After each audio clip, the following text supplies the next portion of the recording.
And it's at this point that I would raise the discussion once again of the need for a military intervention by official Muslim armies in the region to rescue the people. Allah subhanahu wa ta'ala says, "In istansurukum fid din, fa'alaykumun nasr." And if they ask you for help in their deen, then you must help them. These are people who are not asking for anything extraordinary.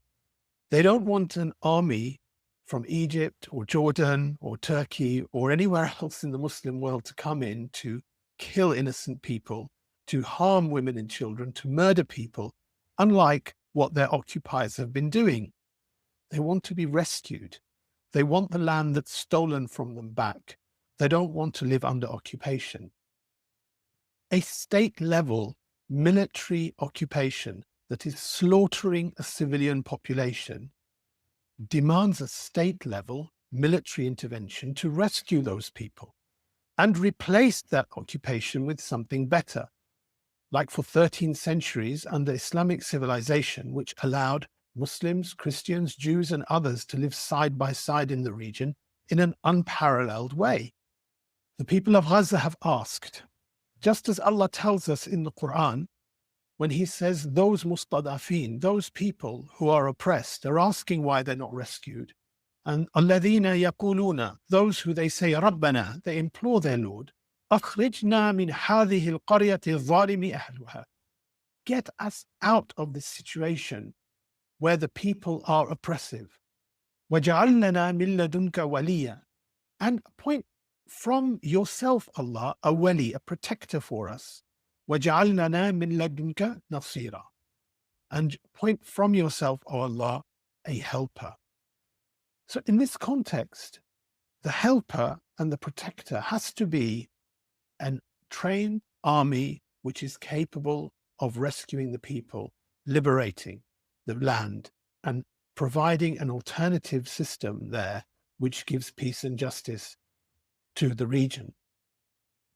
A state-level military occupation that is slaughtering a civilian population demands a state-level military intervention to rescue the people and replace it with something better, meaning a system like that under Islamic civilization for 13 centuries, which allowed Jews, Muslims, and Christians to live side by side with justice and harmony.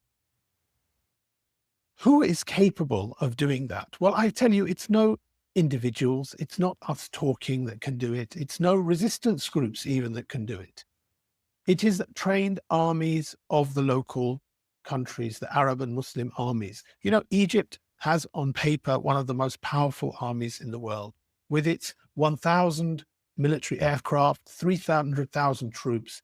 Actually, on paper, Egypt alone, on paper, is more powerful than the army of the Zionist occupier, which of course we know is relying on external aid from the United States and Europe and Britain.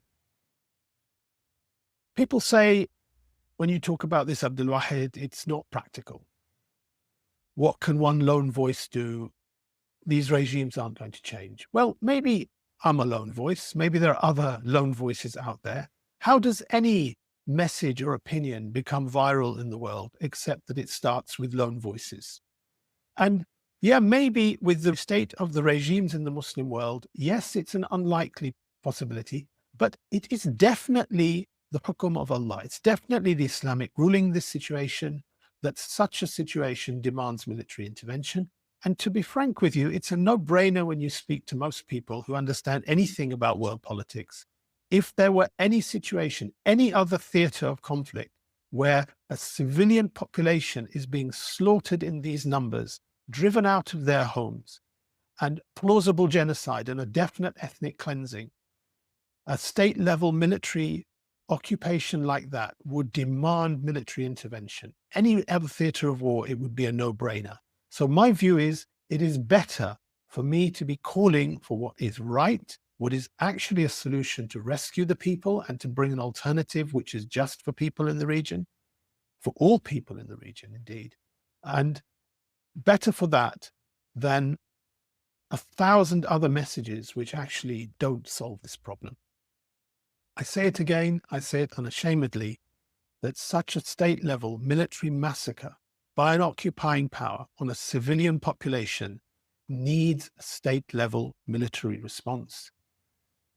In order to liberate those people, in order to rescue those people, in order to rescue those children, those women, those orphans, those widows, those dislocated families, and to bring something better than the Zionist occupying apartheid system that persecutes people.